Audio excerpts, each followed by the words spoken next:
उग्रं वीरं महाविष्णु ज्वलन्तं सर्वतोमुखं नरसिंहं भीषणं भद्रं मृत्योर्मृत्यो नमाम्यहम्। जय नरसिम्हा श्री नरसिम्हा जय जय श्री नरसिम्हा। प्रह्लादेशु जय पद्म मुख पद्म भृंगा तव कर कमलवरे नखा अद्भुत श्रृंगा ललिता हिरण्यकशिपु तनुभृंगा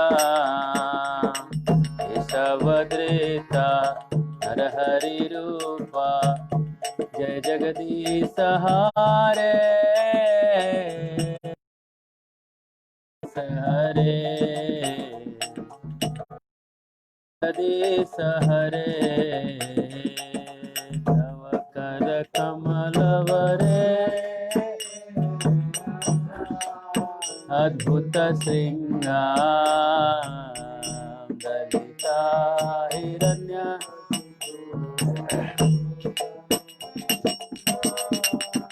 केशवदृता नरहरि रूपा जय जगदीश हरे जय जगदीश हरे जय जगदीश हरे। जय नरसिंहदेव नरसिंहदेव नरसिंहदेव जय नरसिंहदेव।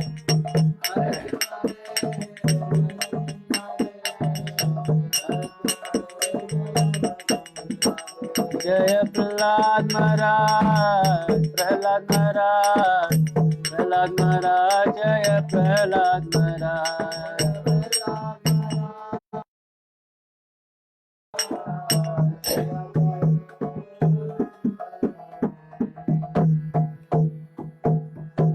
जय जय राधे। तो क्या क्रूर जी जाएंगे कंस कृष्ण को लाने के लिए, तब तो कंस मरेंगे वृंदावन को याद करते हुए।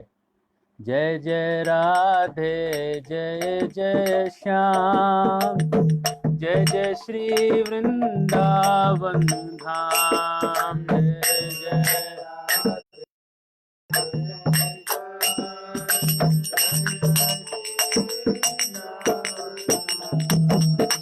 जय जय राधे जय जय श्याम जय जय श्री वृंदावन धाम जय जय राधे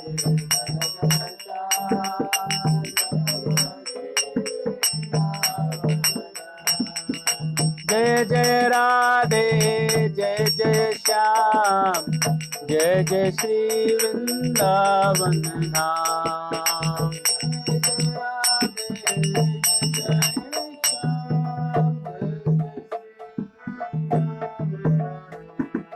जय जय राधे जय जय श्याम जय जय श्री वृंदावन धाम।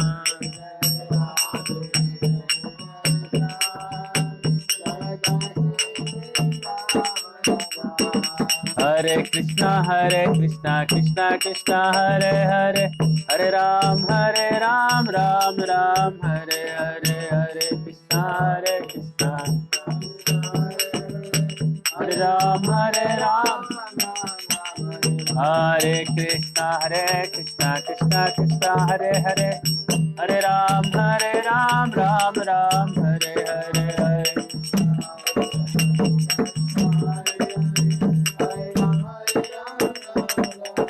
वृंदावन बिहारी लाल की जय, कृष्ण कन्हैया लाल की जय, राधा रानी की जय, श्रील प्रभुपाद की जय, निताय गौर प्रेमानंदे हरि हरि बोल। मम ज्ञानतिमिरन्धस्य ज्ञानञ्जनशलाकया चक्षुरुन्मिलितं तस्मै श्री गुरुवे नमः।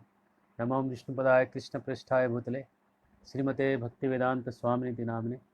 नमस्ते सारस्वती देवे गौरवाणी प्रचारिणे निर्विशेष शून्यवादी पाश्चात्यस्तारिणे। जय श्री कृष्ण चैतन्य प्रभु नित्यानंद श्री अद्वैत गदाधर शिवासदि गौर भक्तवृंद। हरे कृष्ण कृष्ण कृष्ण हरे हरे हरे राम राम राम हरे हरे। हरे कृष्णा। सभी भक्तों को मेरा, सभी श्रोताओं को मेरा प्रणाम है। और अब हम, कल हमने रुक्मिणी हरण देखा, आज हम कंसवध देखेंगे। कोई बोलेगा कि अब आगे पीछे क्यों कर रहे हैं लीला को, तो उसका उत्तर यह है कि सुखदेव गोस्वामी और मैत्रेय मुनि की अगर आप ये सब कथा पढ़ेंगे, तो जब वो उद्धव लीला जो सुना रहे हैं, तो उद्धव लीला सुनाने में कुछ लीला आगे कहते हैं, कुछ लीला पहले कहते हैं, में होने के कारण लीला आगे पीछे हो रही है। तो चूंकि हम भागवत से कथा कर रहे हैं और तीसरे स्कंद में चूंकि आगे पीछे हो रहा है, इसलिए हमने भी वैसे ही आगे और पीछे किया है। ऐसा कुछ नहीं कि हमें कुछ भाव आ गया है और हम भी भाव में ऐसा कुछ कथा कर रहे हैं। उन भक्तों के भाव को आदर करते हुए लीला को वैसे ही रख रहे हैं जैसा वो लीला उन्होंने सुना है। लेकिन कंस का वध पहले हुआ और रुक्मिणी का हरण बाद में हुआ।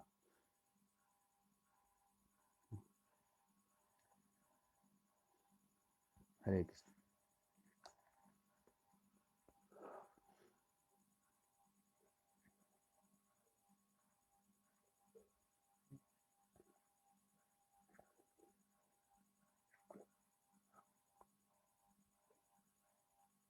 हाँ, तो जब ये बात हुई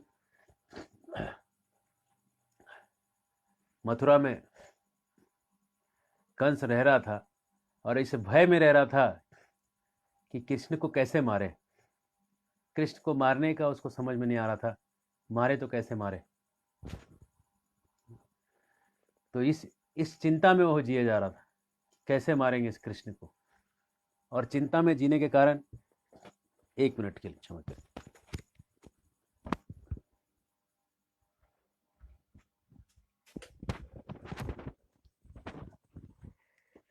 इस चिंता में जीने के कारण कंस जो है वो हमेशा ये सोच रहा था कि कैसे इसको मारेंगे। तो उसने केसी को भेजा। असुरों के श्रेणी में ये आखिरी का असुर था। घोड़े के रूप में पहुंचा, बादलों को तहस नहस करा और कृष्ण ने उसको मारा। वो तो जब केसी को उसने भेजा, उस समय नारद मुनि वहां पहुंचे और नारद मुनि पहुंच के कहते हैं, नारद मुनि जो हैं वो कुछ खबर ऐसा करते हैं देने का कि उस खबर से लीला में थोड़ा स्पाइस आ जाता है, लीला में एक जान आ जाता है। कैसे आ जाता है? नारद मुनि कहते हैं, देखो कंस, ये जो तुमने जो इस लड़की को मारा था ना और दुर्गा बन गई थी, वो दुर्गा जो थी वो यशोदा की बेटी थी और कृष्ण तो वसुदेव और देवकी का बेटा था। और वसुदेव और देवकी ने क्या किया, उसको जाके वहां छिपा दिया। और छिपा दिया, और छिपाने से क्या हुआ, छिपाने से वो वहां रह गया और रोहिणी को तो पहले ही वसुदेव ने वहां भेज दिया था। और कृष्ण और बलराम वहीं पे बैठे हैं और एक वास्तव में ये वसुदेव के बच्चे हैं और ये तुम्हारे सारे असुरों को एक एक करके मारे जा रहे हैं। नारायण नारायण। कंस बोला, अरे तुरंत तलवार निकाला, बोला अभी मार देता हूँ उस विद्रोही वसुदेव को जिसने बच्चों को भेज दिया है, मेरे मौत के कारण को उसने भेज दिया है और झूठे हाथ से, मेरे हाथ से दुर्गा का वध करवाया, जो कि और मेरे लिए अपशकुन हुआ। जब ऐसा हुआ तो कंस चिंता में जो पड़ा, नारद मुनि ने उसको रोका, रुको कंस, ऐसा अनर्थ मत करो। क्योंकि नारद मुनि के कहे को काटता नहीं था कभी। कंस जो है उसने वसुदेव और देवकी को फिर से पकड़ के बंदी करवाया। जिस वसुदेव और देवकी को उसने कृष्ण के समय, जन्म के समय छोड़ा था, फिर से लाके उसने बंदी बनवाया और इधर एक मीटिंग लिया। और मीटिंग का विषय वस्तु था कि कैसे इस कृष्ण और बलराम को मारा जाए। तो किसको किसको बुलाया? सल को बुलाया, तोसल को बुलाया, चाणूर को, मुस्टिक को, कुट को, ये सब बड़े बड़े पहलवान थे, भाई थे लोग, 5 भाई हुआ करते थे। ये लोगों को बुलाया और बुला के बोला कि क्या करूं कि ये लोग मारे जाएं। और ये निष्कर्ष निकाला कि अगर हम इन लोग को किसी तरह मथुरा बुला लें और मथुरा बुला के इनको यहाँ पे कुछ देंगे, यही मार देंगे उन लोगों को बुला के। रास्ते में एक बड़ा एक धनुष का यज्ञ करके वहाँ आने के बुलाएंगे कि धनुष का यज्ञ है, देखने के लिए आ जाओ। कुछ कुश्ती उश्ती होगा, अखाड़ा होगा, कुछ मेला लगेगा। अब बच्चों को तो मेला देखने के लिए माँ बाप लाते ही हैं, बड़ा डिज्नी वर्ल्ड लगेगा। और ये मेला देखने के बहाने उनको बुला लेते हैं, और बुलाने के बाद वो मेले के दरवाजे पे बड़ा हाथी को दारू पिला के रख देंगे। दारू पिया हुआ मतवाला हाथी वहां रहेगा, और उसको जैसे ही उसको गंध लगेगी, महावत को पूरा दे देंगे अंकुश लेके, और महावत उसके ऊपर चढ़ा देगा, हाथी वही मार देगा। अगर वो हाथी से बच के भागा निकला तो तुम सब मिल के उसको मार देना।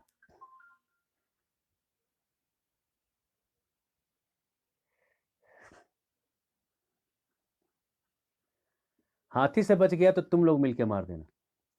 तुम लोगों के पास योग की शक्तियां हैं।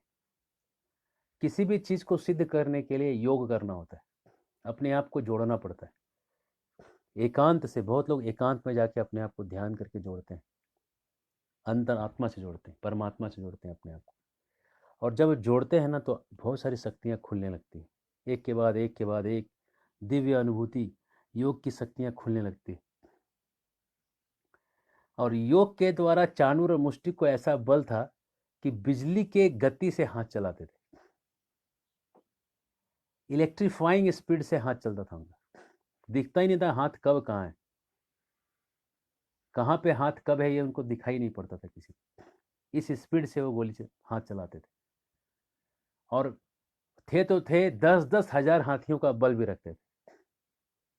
10,000 हाथी का बल अगर बिजली की गति से चलाना हो तो आप कितना भी पहलवानी कुश्ती करिए, तालीम अखाड़ा लगाइए, 10,000 हाथी का बिजली का बल नहीं आ सकता।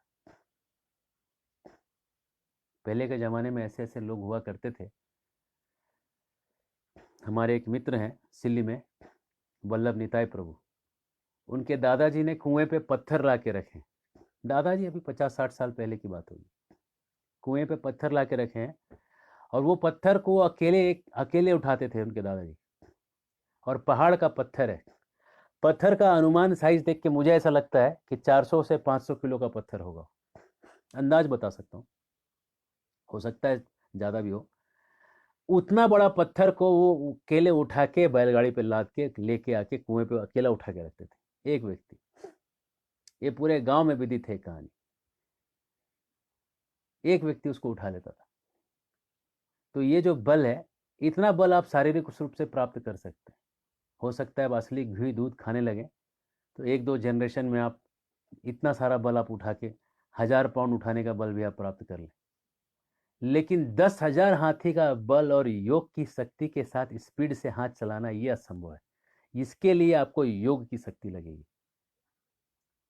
कुछ योग करना पड़ेगा, कुछ शक्तियों को अंदर से प्रकट करना पड़ेगा। और वो भी कलयुग में 10,000 हाथियों का बल प्रकट करने की शक्ति पे थोड़ा शक ही है कि इतना कोई शक्ति प्रकट कर लेगा, क्योंकि उसके लिए जितना योग करने का जो समय है वो भी हमारे पास नहीं। 100 साल तो आयु है, उसमें जिएंगे कितने साल ये प्रश्न है। और वो जो जीने वाले साल हैं उसमें आप कितने साल शांति से एकांत मन से योग कर पाएंगे, इस पे एक सवाल है। और जितना आप योग कर पाएंगे उतना अपनी शक्ति को बढ़ा पाएंगे। बहुत सारी शक्तियों को बढ़ा सकते हैं, और कैसे कैसे शक्तियों का बढ़ा सकते हैं इसके ऊपर हम आएंगे, चर्चा करेंगे। 64 प्रकार की विद्याएं होती है जो गुरुकुल में व्यक्ति को सीखनी है। और ये 64 प्रकार की जो विद्या है, इन विद्याओं का नाम अगर आप केवल जान जाएं तो आप कहेंगे ये विद्या है। सुनिए, गाने की विद्या, सारा गाने का विद्या जो है, सारे गा मा पा जितना है वो सब इस गाने की विद्या में आ गया। वाद्य बजाने की विद्या, नृत्य करना, ओडिसी है, भरतनाट्यम है, सारे के सारे नृत्य की विद्या, चित्रकारी, ये सब सब विद्या है। लेकिन ये सब तो आप सामान्य आपको लग रहा होगा, लेकिन जो आप थोड़ा सा अलग जैसा है वो सुनिए। चाहे जैसा वेश हो धारण कर लेना, इसको बोलते हैं लोग, प्रचलित भाषा में इसको कहते हैं अय्यारी। अय्यार, अय्यारी मतलब भेष बदलने की कला, पूरा का पूरा भेष बदलना, ऐसा कि पहचान में ना आए। भेष बदलने की विद्या कहते हैं। ऐसा कि मतलब अपने भाई और बहन तक ना पहचान सके कि वही व्यक्ति है, ऐसा वेश बदलना होता है। ये ऐसी कला है। उसके बाद किसी के मन में जो बात है उसको पढ़ लेना, किसी के मुट्ठी में अगर कागज में लिखा हुआ है वो चीज़ को पढ़ लेना, किसी के जेब में नोट का नंबर पढ़ लेना। इसको आजकल थर्ड आई एक्टिवेशन करके बहुत लोग सीख रहे हैं इस तरह की विद्या को। उसके बाद सोना चांदी इत्यादि बना लेना। आप बोलेंगे यह ऐसे कैसे हो सकता है, सोना चांदी कैसे बना सकता है कोई? सनातन गोस्वामी ने भक्ति विलास, सनातन गोस्वामी ने सोना बनाने का पद्धति का लेख किया है। सोना कैसे बनता है, से आप सोना पारा से, आप गंधक पारा इत्यादि से आप सोना कैसे बना सकते हैं, लोहे पे लोहे को सोना कैसे बना सकते हैं। ये अल्केमी का प्रोसेस भारत में ही नहीं पूरे दुनिया में विद्यमान है। ये कोई साइंटिफिक साइंस में, प्रचलित साइंस में कहीं नहीं है, क्योंकि ये जो प्रोसेस है ये बहुत योग की साधनाओं पे ऊपर डिपेंड करता है। लेकिन बहुत सारे जगह आप अगर गूगल करेंगे alchemy changing iron to gold, आपको बहुत कुछ मिल जाएगा दुनिया भर में कि लोग प्रयास कर रहे हैं। पूरे दुनिया में कई सारे लोग इस पे प्रयास कर रहे हैं। लेकिन असली व्यक्ति जो सिद्धांत है, 14 स्टेप है वो सोना बनाने का, वो सनातन गोस्वामी ने लिखा हुआ है। अगर किसी को सिद्ध करना है तो करके देखे। और एक बार हमें याद है कि एक मंदिर का ब्रह्मचारी था, उसने उसको पढ़ लिया, पढ़ के उसके कुछ स्टेप्स उसने क्रैक कर दिए, और जो क्रैक कर दिया तो गया प्रेसिडेंट को मिलने के लिए गया, और वो बोला कि प्रभु, I have made, I have out of 14 steps, I have cleared these many steps. And now I am just about to do the final step today. I need your blessing. तो उसने जो गुरु उठा लिया, Stop it! They will kill you. बोले कि अगर लोगों को पता चल गया कि तुम्हें सोना बनाना आता है तो लोग तुम्हें मार देंगे आगे। और उसके बाद उसका जो लेबोरेटरी था उसका उखाड़ पुखाड़ के बर्बाद कर दिया गया, हो गया उसका अंतिम सोना बनाने की प्रक्रिया का अंत हो गया। उसके बाद उसको डाल दिया गया कंप्यूटर रूम में। अब बेचारा के पास इतना दिमाग था तो करे तो क्या करे, तो उसने सब कंप्यूटर को खोला और खोल के अंदर सबको जोड़ के एक बहुत हाई स्पीड का कंप्यूटर बना दिया। तो विद्या जो है उसके जो भी है तो सोना और चांदी बनाने की विद्या, मनियों के रंग को पहचानना और हीरे पन्नों के रत्नों की परीक्षा करना, how to test some stone, ये भी एक विद्या है। उसके बाद विभिन्न देशों की भाषाओं का ज्ञान, 64 कला विद्याओं में से एक विद्या है। तो अगर सच्चा कोई गुरुकुल है तो उसमें एक विद्याएं होनी चाहिए। आप बोलेंगे कि क्या आप सोना बनाना सिखाएंगे? नहीं, प्रोसेस हम बता देंगे, शायद एक आध जनरेशन में कोई उसको उठाएगा।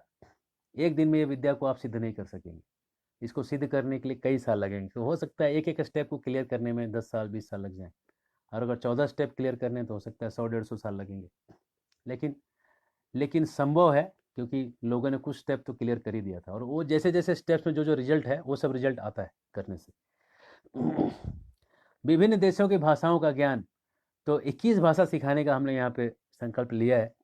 शिवाजी महाराज के जो पुत्र थे संभाजी, 22 भाषा बोलते थे। तो अगर 21 भाषा हम यहाँ सिखाने का सोच रहे हैं तो उसमें 6 विदेश की भाषा, जैसे अगर यहाँ हमारे यहाँ बच्चा फ्रेंच बोल सकता है थोड़ा बहुत, 1 2 3 4 गिनती है, आन दो त्रा कात्रा सान सिस सेत विथ नॉफ जिस कॉल द वोत्रोनमो जमे पहले केसवानंदा। फ्रेंच बोल सकते हैं, इंडोनेशियन बोल सकते हैं, सत्तू दुआ तिगा इम्पत लीमा तुजू डेलापेन सेम्बलन सपुलू। ये आप इंडोनेशियन भाषा भी बोल सकते हैं। आपलारा नामा, तमिल बोल सकते हैं, एंड्रू एंड्रू मोन्ड्रू नानगू एट्टू, तमिल में बोल सकते हैं। मराठी बोल सकते हैं, 1 2 3 4 5 6 7 8 9 10। तो इस तरह से अलग अलग भाषाओं का ज्ञान होना बहुत जरूरी है। ये भी गुरुकुल के सब्जेक्ट्स में एक सब्जेक्ट है। उसके बाद तोता मैना पक्षियों के बोली को समझना एक साइंस है। महाराष्ट्र में कुछ लोगों के पास ये साइंस बहुत डेवलप रूप में है, पक्षियों की बोली समझने का। उन्होंने पुस्तक लिखा है एक महाराष्ट्रीयन व्यक्ति ने कि पक्षियों की बोली को कैसे समझते हैं। एक शास्त्र है पूरा, उसने शास्त्र लिखा हुआ है। नाट्य जो शास्त्र है, भरत मुनि ने नाट्य शास्त्र में ऐसे मोटे मोटे कम से कम 8 पुस्तक है नाट्य शास्त्र के। उसमें हंसने के 5 प्रकार बताएं। अगर आप दांत दिखा के हंस रहे हैं, दांत के साथ जीभ दिख रही है, अगर आपका जीभ के साथ आपका सांस अटक रहा है दम लग रहा है हंसने में, तो कौन सा हंसी है? 5 प्रकार का हंसी नाट्य शास्त्र में। ऐसे मोटे मोटे 6 ग्रंथ हैं नाट्य शास्त्र भरत मुनि के। तो वो ऐसे सांकेतिक भाषा बनाना, कोडिंग करना, लैंग्वेज के कोडिंग करने का भी शास्त्र है। ये सब शास्त्र पता रहेगा तो राजा के पास कितनी शक्ति आ जाएगी। उसके बाद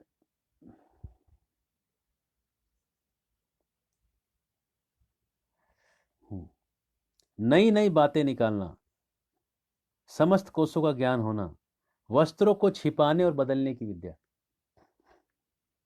वस्त्र को बदलने का भी विद्या है। दूसरे मनुष्यों का आकर्षण करना, उसके बाद मंत्र की विद्या, विजय प्राप्त करने की विद्या, बैताल आदि को वश में रखने की विद्या। ये सब 64 विद्याओं के सब भाग हैं, अलग अलग विद्या हैं। कृष्ण भगवान ने 64 दिन में 64 विद्याएं सीखी थी। ये सब उन विद्याओं के प्रकार हैं जिन विद्याओं को उन्होंने सीखा था। तो खैर, विद्या जो है कम से कम जितना आप सीख सकते हैं, शायद 64 विद्या अभी कोई सिखा नहीं सकेगा, लेकिन 64 विद्याओं का एक एलिमेंट्री जो लेवल है, कम से कम प्रयास होना चाहिए। और बच्चों को कम से कम वृक्षों का विद्या होना चाहिए कि कौन सा वृक्ष किस चीज़ के लिए है, कौन सी दवा किस चीज़ से बनती है, किससे क्या बनेगा। एलिमेंट्री नॉलेज तो बहुत होना जरूरी है। कम से कम 100-150 वृक्ष है और उसका उपयोग जीवन में पता होना चाहिए। और नाड़ी परीक्षण की जो विद्या है, नाड़ी देख के बताना कि शरीर में क्या हुआ है, ये विद्या बहुत जरूरी है। और ये बचपन में सीखा जा सकता है, बड़े होने के बाद नाड़ी परीक्षण करना संभव नहीं। बड़े होने के बाद जो डॉक्टर लोग पढ़ते हैं, वो नाड़ी परीक्षण की जगह आसपास की नाड़ी परीक्षण करते हैं, तो इसलिए नाड़ी परीक्षण की विद्या में वो आगे नहीं बढ़ पाते। और जब ऐसा बताए कि इसके बाद हम उसको मार देंगे, इसके लिए उसको बुला के लाया जाए, तो कौन जाएगा कृष्ण को बुलाने? तो बोले अक्रूर जी, उनके चाचा लगे कृष्ण के, बोले कि अक्रूर जी आप जाइए और जाके ये दोनों को बुला लाइए। अक्रूर जी सोचे कि चलो ठीक है, बुला लाते हैं। अक्रूर जी कहते हैं देखो, बुलाने का काम तो मैं करूँगा, लेकिन सफलता और विफलता जो है ऊपर वाले के हाथ में, हमारे तुम्हारे हाथ में नहीं है। तुम हो सकता है बुलाओगे, लेकिन तुम सफल होगे कि नहीं तो खैर समय बताएगा। उन्होंने अदृश्य रूप से, अप्रत्यक्ष रूप से, परोक्ष रूप से उन्होंने समझा दिया कि तेरा जीत नहीं होने वाला। अक्रूर जी वहां से निकले वृंदावन धाम के लिए, और वृंदावन को एकदम सोचते हुए, ब्रज की याद करते हुए, ब्रज में जमुना जी बह रही हैं। कालिंदीरा कुले केली कदम्बेर वना, रतन बेदीरे ऊपर बोसा बोधु जना, श्याम गौरी अंगे छुआ चंदनेर गंधा।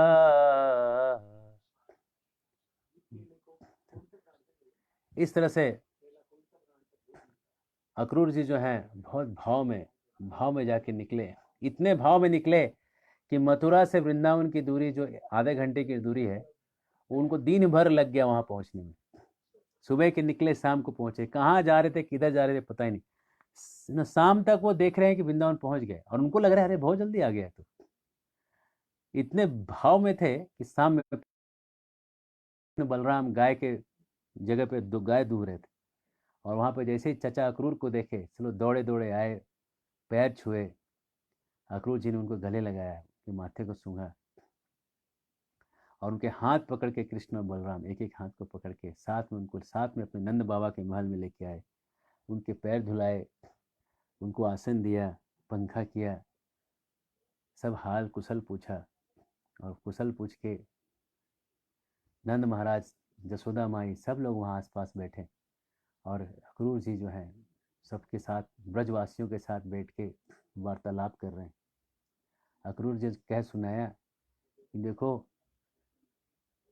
वहाँ पे केसी को भेजा था उसने, और केसी को जब भेजा तो केसी को भेजने के बाद नारद महाराज आए, और नारद महाराज ने एक पोल खोल दिया और कह दिया कि ये जो लड़की थी वो जसोदा की बेटी थी, जो हवा में जाके दुर्गा बन गई, और जो वसुदेव का बेटा कृष्ण था वो जाके उसने वहाँ जाके रखाया, और रोहिणी को तो पहले ही रखाया, और इसलिए बलराम और कृष्ण दोनों भी वसुदेव के बेटे हैं। ये बात कह डाला। तो अक्रूर जी ने ये जो बात है नंद भवन में सबसे पहले बताया जाके। यशोदा तो कभी ये मानती नहीं थी कि कृष्ण मेरा बेटा नहीं है, और ये सुन के भी उसने नहीं माना।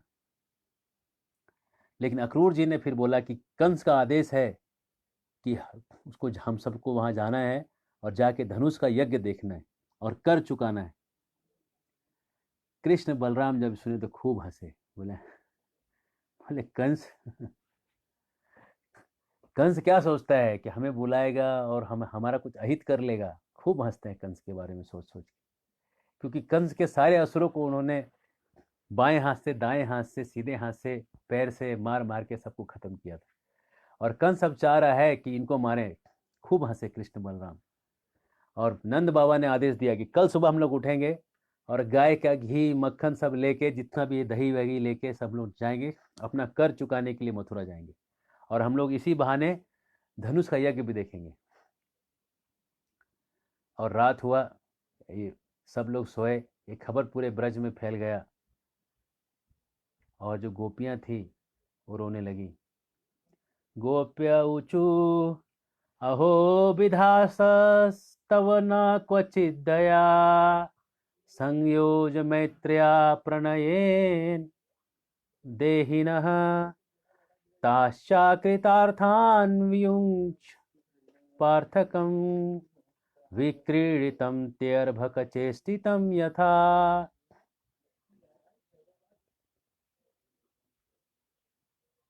कह रही हैं गोपियां, अहो विधातस्तव न क्वचित् दया। कोई गोपी सोई नहीं। हे विधाता, थोड़ी भी दया नहीं तुम्हारे अंदर, थोड़ा भी, इतना भी दया नहीं है। पहले लोगों को मिलाते हो, प्रेम जगाते हो, और जगाने के बाद उनको अलग कर देते हो। एकदम निर्दय हो, निष्ठुर हो, इतना सा भी दया नहीं। नेऊ नको माधवा अक्रूरा, नेऊ नको माधवा। संस्कृत में नेऊ का मतलब ले जाना है, मराठी में भी ले जाना। माधव को मत लेके जाओ अक्रूर। विधाता जो क्रूर है वही अक्रूर का रूप लेके आ गया है।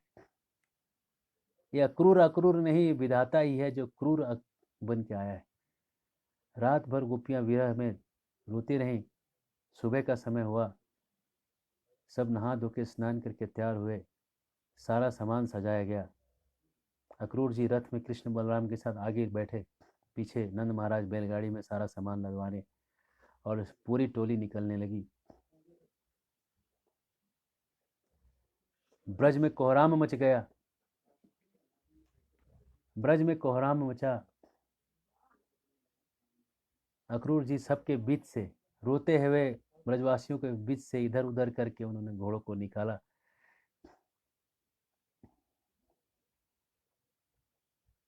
कृष्ण बलराम को किसी तरह वहां से निकाले जा रहे हैं, और पूरे ब्रज में कराह, आह, चित्कार, रोदन, क्रंदन का आवाज सुनाई पड़ रहा है। इन स्वरों से हृदय भेदने वाली आर्तनाद सुनाई पड़ रही है।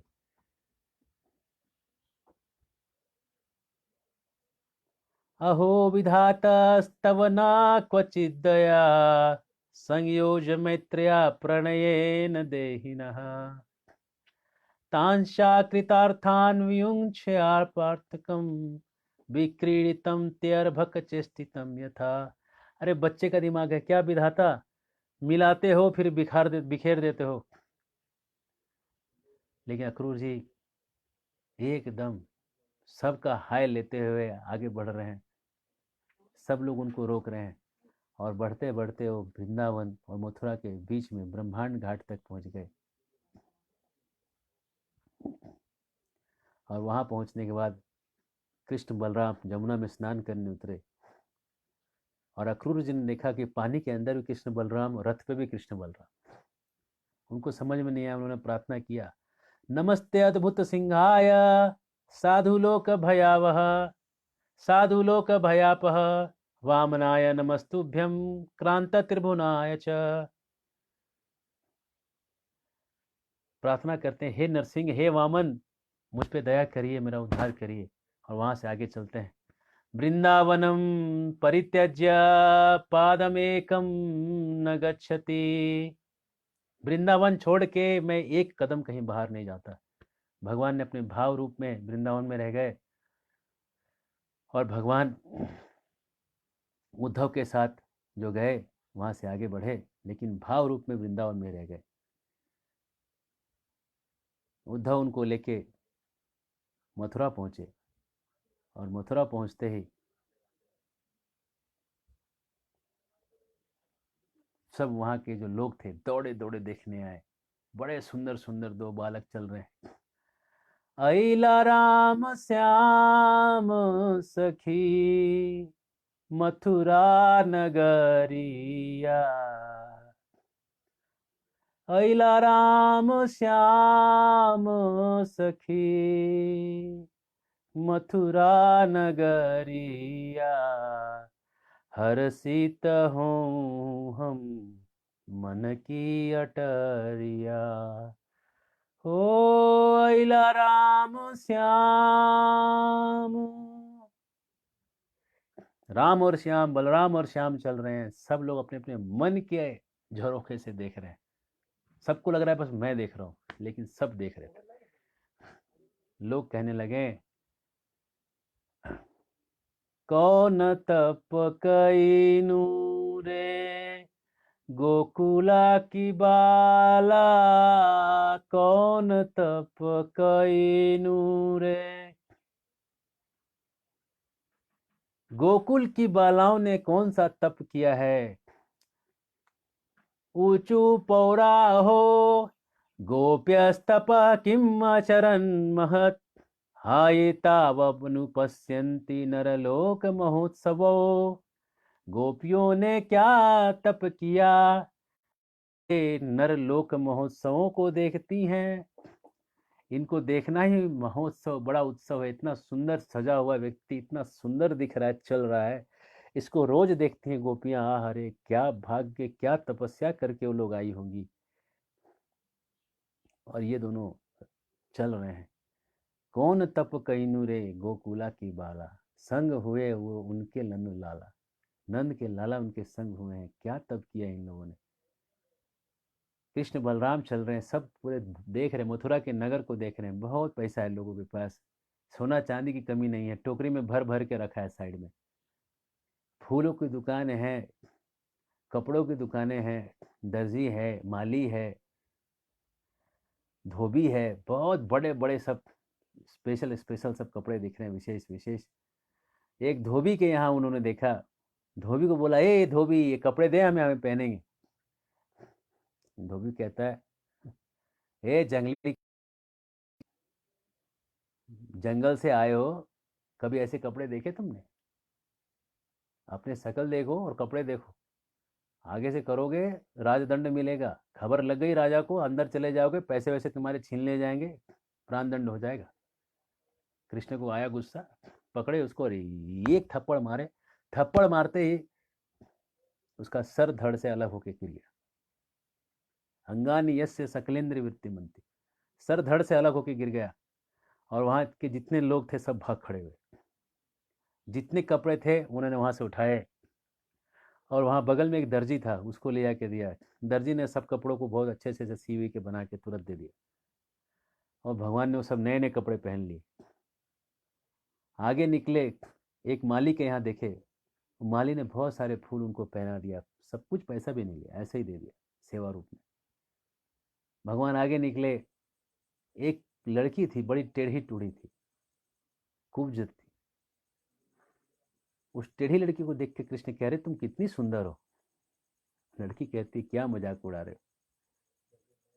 तो भगवान ने उसके पैर पे अपना चरण रख दिया और उसके टोनी को ऐसा रख किया और ऐसा खींच दिया, लड़की सीधी हो गई और श्री हस्त लगते ही लड़की सुंदर बन गई। और उस लड़की के पास चंदन पिसा हुआ था जो कंस के लिए लेके जाने वाली थी, वो सारा चंदन जो है कृष्ण के ऊपर ग्वाल बालों को उसने दे दिया। कृष्ण आगे बढ़े, सब क्या प्रेम लेते हुए आगे बढ़े और जहां पे धनुष यज्ञ होने वाला था उस स्थान तक पहुंचे। वहां देखे कि धनुष वहां रखा हुआ है, बहुत हाई सिक्योरिटी रखा हुआ है, बहुत सारी सेना वहां लगा के रखी है और एक बड़ा धनुष है। उस धनुष का पूजा होना है और अगले दिन और पूजा होकर यज्ञ होना है। स्टेडियम बहुत बड़ा बना हुआ है। कृष्ण और बलराम आए, किसी से कुछ पूछे नहीं, सीधा अंदर घुसते गए, जो रोकता गया उसको साइड करते गए और कृष्ण ने धनुष को बाएं से उठा लिया और रस्सी को जोर से लगाया, इतना जोर से लगाया कि कड़ कड़ कड़ कड़ कड़ कड़ कड़ कड़ कड़ कड़ कड़ पूरा का पूरा धनुष टूट गया और इतना जोर से कंपन हुआ, कंपन से धरती गूंजने लगी, पूरा इलाका डोलने लगा, पूरे हर तरफ हर दिशाओं में आवाज फैलने लगा और बड़ा जोर से भयानक डरावना आवाज आ गए। कंस को खबर मिला, कंस ने तुरंत बड़ी सेना भेजी उसको मारने के लिए। और जितने लोग वहां थे और जितनी सेना आई वो टूटे हुए धनुष से लेकर मारना चालू किया और धड़ाधड़ धड़ाधड़ धड़ाधड़ धड़ाधड़ सट सट सट सट सट मारना चालू किया, एक के बाद एक करके सारी की सारी सेना को वहीं खत्म कर दी। और उसके बाद सबके सामने एकदम मुख्य दरवाजे से निकले हैं, ठोक के कि देख अब आगे क्या आने वाला है। धनुष को तो हमने पहले ही तोड़ दिया है। और ये ब्रज के जितने लोग थे, सब ब्रजवासी लोग, सब लोग आए, सामने अपने अपने तंबू में आए, नगर देख के घूम के लौट के आए, हाथ पैर धोए, नहाए, स्नान किए, खीर और सब कुछ खाए, दूध इत्यादि की चीजें खाए, सोए। सोने के पहले उन्होंने पता लगाया कि कंस का अगला प्लान क्या है और पूरा उनको सारे प्लान पता चले कंस के। अगले दिन सुबह उठे, नहा वहा के रेडी हुए सब लोग, और इधर कंस को रात में जो है नींद नहीं आया, पूरी रात बुरे बुरे सपने देख रहा है कि गधे पे उसको किसी ने बिठा दिया है और नंगा है और पूरे शरीर पे तेल लगा हुआ है और उड़हुल के फूलों की माला पहने हुए, और कभी उसको अपना सर गायब हुआ दिखता है, कभी उसको अपने परछाई में उसको जो है होल दिखाई, छेद दिखाई देते हैं, बड़े अपशकुन उसको दिखाई पड़ रहे हैं, उसको सोने के पेड़ दिखाई पड़ रहे हैं। ये जो अपशकुन है ये मरने वाले के लिए कंफर्म अपशकुन माना जाता है। अगर किसी को सोने के पेड़ सब सोने के दिखाई देने लगे तो उसका मतलब है 2-3 दिन के अंदर वो व्यक्ति मरेगा। ये मरने का एक श्योर शॉर्ट साइन है। अगर किसी को पेड़ सोने के दिखने लगे तो सोने वाले भगवान को, उनके सोने जैसा दिल है, उनको याद करिए और बोलिए हरे कृष्ण कृष्ण कृष्ण हरे हरे, हरे राम राम राम हरे हरे। भगवान का नाम राम राम जपिए, कृष्ण कृष्ण जपिए, भगवान में ध्यान लगाइए, आपका जरूर भला होगा, सबका भला होगा, जो भी ऐसा करेगा उसका भला होगा। और जब सुबह वो लोग पहुंचे, कंस ने वहां बहुत भारी इंतजाम करवाया है, बहुत डरा हुआ है कंस, सारे मल्लों को बिठा के रखा है, 10-10 हजार हाथियों के बल वाले, रास्ते पे कोलिया पीड़ जिसके पास 10,000 हाथी का बल है, ऐसा हाथी खड़ा किया है। और ऐसे हाथी खड़े करने के बाद कृष्ण भगवान वहां पहुंचे हैं और हाथी को देख के कृष्ण भगवान बोले अब देखो क्या गेम होगा, अभी खेल देखो कैसा होता है। खेल खेलने का सोचा प्रभु ने।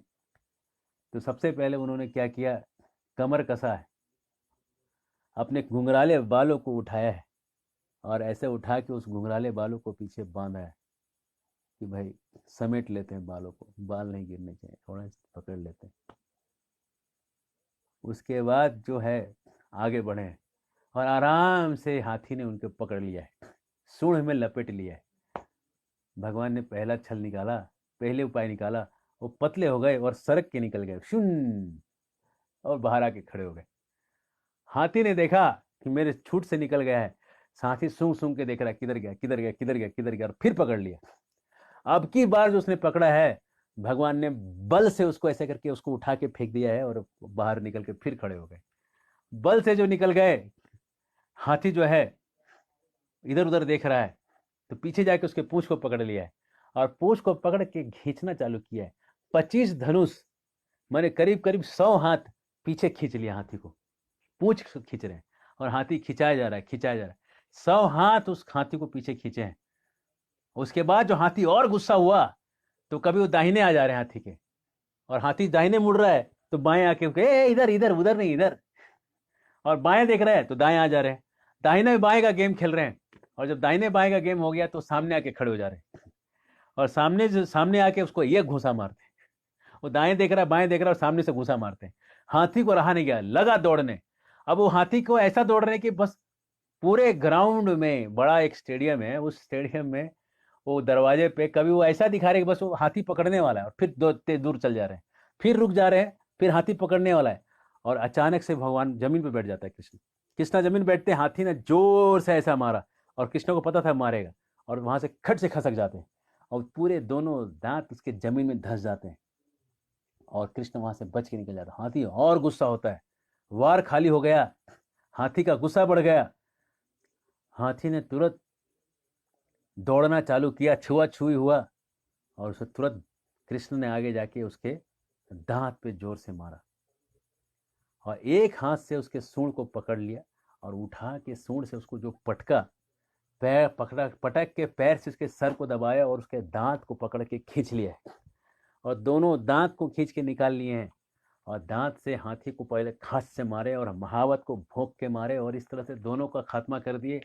और खात्मा करके वो जो दांत था अपने कंधे पे लेके, दूसरा दांत बलराम जी ने अपने कंधे पे लिया है, और दोनों ने एक एक दांत, और खून निकला हुआ है, और हाथी के वो जो शराब पिलाया था, शहद और शराब पिलाया था, वो सब पूरा छींटा लगा हुआ है, और पसीने के बूंदे हैं, और खून के बूंदे हैं, और बड़ा सुंदर लग रहे हैं। और ऐसे करके वो रंग में, स्टेडियम में कृष्ण और बलराम का एंट्री हो रहा है, हाथी के सूंड दांत के साथ, खून पसीना और शराब लगा हुआ, और बड़े एकदम नीले रंग के कृष्ण और गोरे रंग के बलराम प्रवेश कर रहे हैं।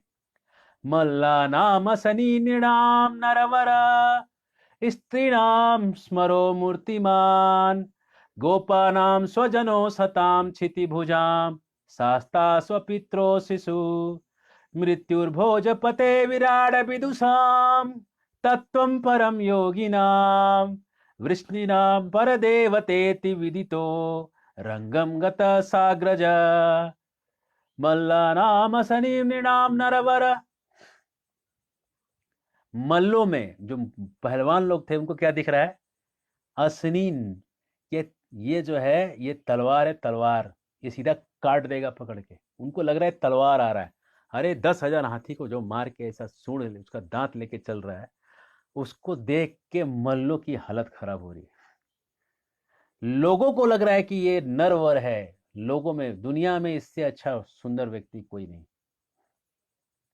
गोपा नाम स्वजनों, जो गोप लोग जो वृंदावन से जो पहुंचे थे, बोला ये तो अपना कन्हैया है रे, अपना नंद का लाला, छोरा नंद का है।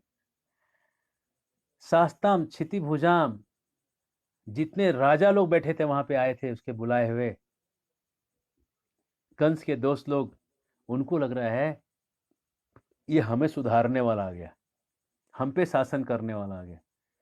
स्वपित्रो शिशु, जो उनके पिता जैसे लोग थे, माता जैसी लोग थे, उनको अपना शिशु दिखाई पड़ रहा था, ये मेरा बच्चा आ गया।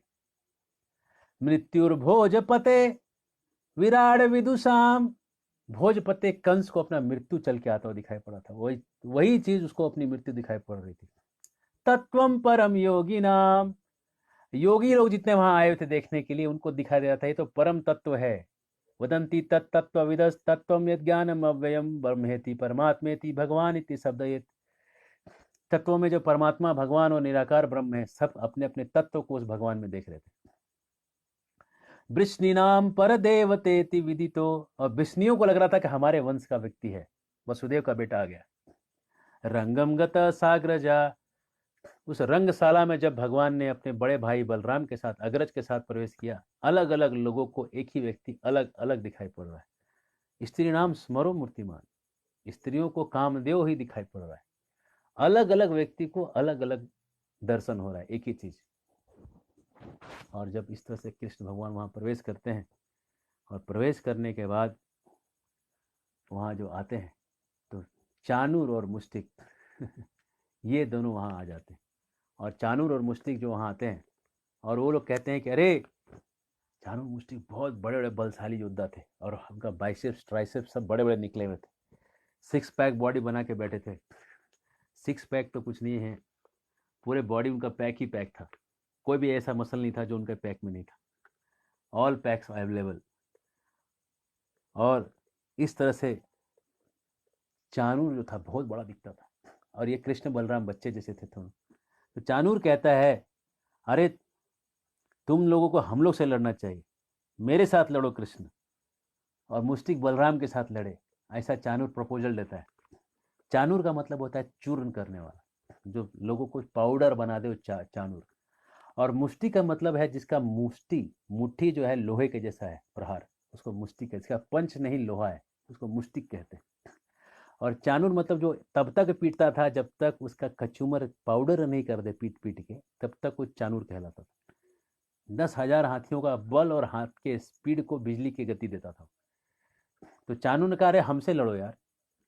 तो कृष्ण कहते हैं कि अरे हम तो बच्चे हैं, हम आपसे कैसे लड़ेंगे। तो चानूर कहता है तुम बच्चे कहाँ हो, तुमने अभी 10,000 हाथी वाले हाथी को मार दिया, बच्चे कैसे कह सकते हो अपने आप को, इतना सारा बल है तुम्हारे अंदर। तो कृष्ण जो है चैलेंज किया, कृष्ण ने स्वीकार किया चैलेंज को। और जब चैलेंज स्वीकार किया तो जितने वहाँ लोग थे वो लोग कहने लगा अन्याय है, ये छोटे बच्चे को बड़े व्यक्ति के साथ लड़वा रहे हैं, अन्याय है, इसको देखेंगे अन्याय को, ये राजा के रहते अन्याय हो रहा है, सबको पाप लगेगा, उठ के चले जाना चाहिए।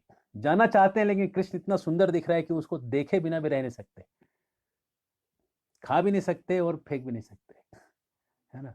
गरम गरम गन्ने का रस अगर हो ना, खूब गरम कर दें गन्ने के रस को, जब वो गुड़ बनाते हैं उसको अगर पिएंगे ना थोड़ा, इतना टेस्ट आएगा कि पीते भी ना जाए और रहा भी ना जाए, खाते भी ना जाए छोड़ते भी ना जाए, है ना, कहा भी जाए ना जाए और रहा भी ना जाए, ऐसा हो जाता है। और इस तरह से जब वो बढ़े और दोनों का हाथ पे हाथ लगा के युद्ध चालू हो गया, और चानूर पैर और पैर हाथ और हाथ लगा के आगे पीछे करके जितने पैंतरे थे सब पैंतरे दोनों लगाने लगे, और मुश्तिक बलराम से भिड़ गया। और करते करते दोनों जब लड़ते रहे, आखिर में भगवान ने जो कस के जो मारा, चानूर खून की उल्टी करने लगा, और उसको उठा के जो पटका, उधर ही वो चारों खाने उसकी हवा उसकी निकल गई, प्राण वायु निकल के चानूर वहीं मृत्यु को प्राप्त हो गया। मुश्तिक का जो नाम था मुश्तिक, बलराम जी ने उसको एक तमाचा मारा, मुश्तिक खून की उल्टी किया और एक तमाचे ही में मर गया, दूसरे तमाचे के लिए भी जिंदा नहीं रहा।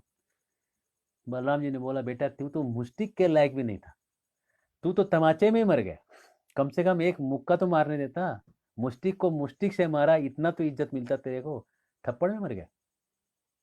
और जब ये दोनों मर गए तो बाकी जितने थे कूट तो तोशल ये सब लोग आ गए, एक एक करके सबको मारना चालू किया। और जब मारना चालू किया उसके बाद कूद के लोग ऊपर चढ़ गए, और जहाँ पे कृष्ण कंस बैठा था भोजपति, वहां चढ़ गए और उसको उठा के खींच के नीचे लेके आए, और कृष्ण कंस के ऊपर चढ़ गए और ये मुक्के से मारने लगे, मारते मारते मारते मारते मुंह से खून, आंखें उसके बाहर आ गई और खून का उल्टी करने लगा, और वहीं पे धराशायी होकर गिर के उसने अपने प्राण त्याग दिए, कंस मारा गया। कृष्ण की जय होने लगी, सब तरफ से जय जयकार होने लगा, लोग जय जय जय कृष्ण कन्हैयालाल की जय करने लगे।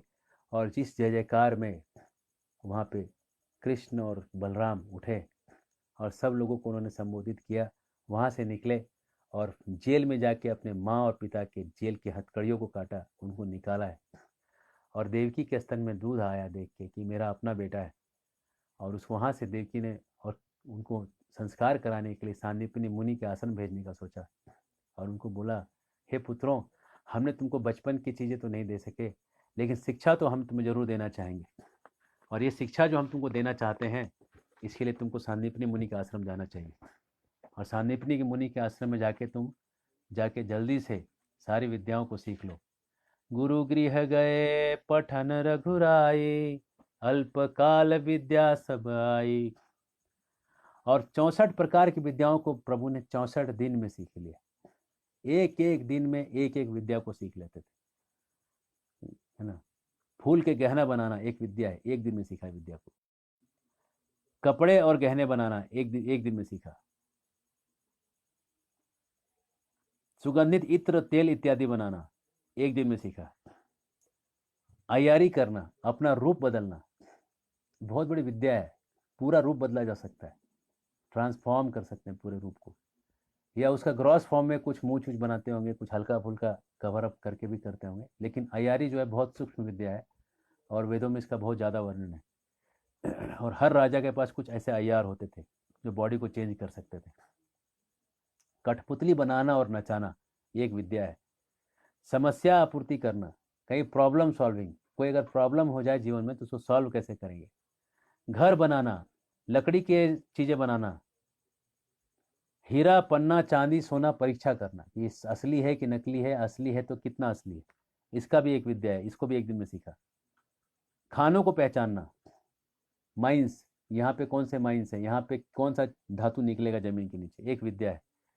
प्रश्न शास्त्र भी जो है एक विद्या के अंदर एक उपविद्या है कि किसी ने कोई प्रश्न पूछा तो उसको क्या उत्तर देना है। उडुपी में कुछ लोग हैं प्रश्न शास्त्री, एक या दो लोग हैं शायद आज बचे हुए, जो प्रश्न पूछने से आपको उत्तर दे सकते हैं।